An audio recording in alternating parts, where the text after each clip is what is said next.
Welcome back once again to the Making the Madness YouTube channel. It's been a busy day because of NBA draft decisions. It's the last day you can make your decision. We're still awaiting some, but right now, Kendric Davis is another player at SMU that made his decision. He is returning for his senior season. Originally began his college journey at TCU, transferred to SMU in 2019-2020, and last year had a fantastic season for the Mustangs, who missed out on the NCAA tournament. They only played 16 regular season games, so it would have been tough for them to make the tournament just because of the little amount of games they played. But Davis had 19 points, 4.2 rebounds, 7.6 assists, which was second in the country behind Oakland's Jalen Moore. He also shot 38% from deep, which is much improved over his career average, 83% from the foul line. He is one of the best guards in the entire country, regardless of level. The AAC is, a fringe high major, mid major conference. It really doesn't have a place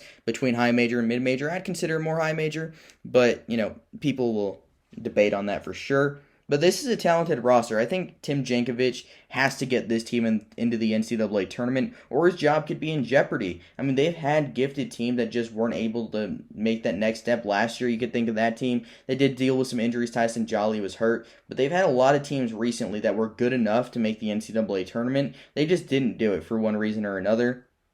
You lose Ferron Hunt from last year's team. You lose Ethan Shagwa to Oklahoma. So there's definitely some departures, but you add the Southland Player of the Year with Zach Nuttall, a really good shooter who had some good performances against high major teams in bye games last year. Nuttall should fit in perfectly and be a nice second guy alongside Kendric Davis. You also add the Weathers brothers, Michael Weathers coming in from Texas Southern, and Marcus Weathers coming in from Duquesne, who was a very solid big man for the Dukes last year. Michael Weathers led Texas Southern to the NCAA tournament. They both should play pretty solid roles. And then you had Tristan Clark, who's a big wild card because he is just never been healthy, and he medically retired from basketball last season due to his constant knee injuries. But he decided to return, and he transferred from Baylor, got a fresh start at SMU. If you look at what he did in 2018, 2019, 14 games, he was one of the best players in the country, undoubtedly. He had 14.6 points per game, 2.4 blocks per game, and shot 74% from the field.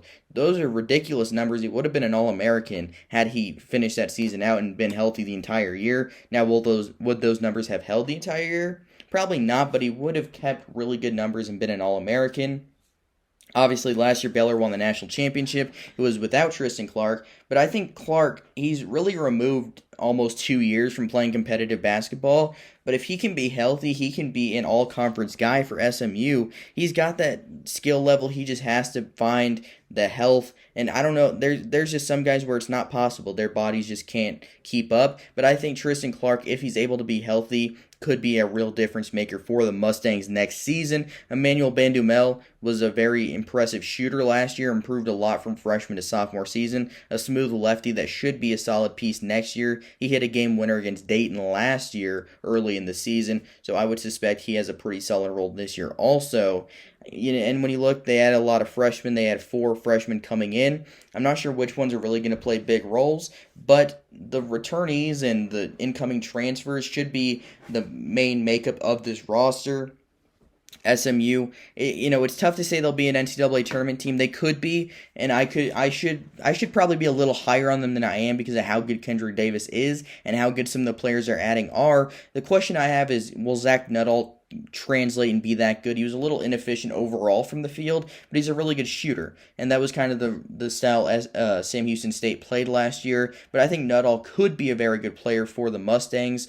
Overall, I think SMU is probably 4th or 5th in the conference. You look at number 1, I have Memphis, most have Houston.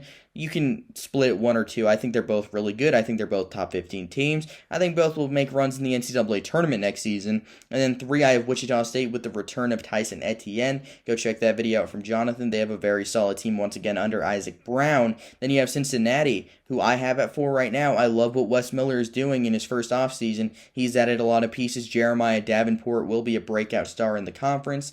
Then you have guys like Mike Saunders who can break out. You have David DeJulius. You have Abdullah Duke coming in. Odie Oguama, Hayden Koval coming with Wes Miller from UNC Greensboro. And then I have SMU 5th. I think that I could see SMU being 3rd, and I could see them being 5th. I could see them being sixth behind UCF. I think there's a lot of variety of the way this could play out. But if they're third or fourth, they're an NCAA tournament team. If they're fifth or sixth, they're probably back in the NIT once again. And Tim Jankovich could be out as the head coach of SMU. But we'll have to see what happened. But Kendric Davis coming back is no question one of the bigger decisions of the day. Like and subscribe. And until next time, have a good one.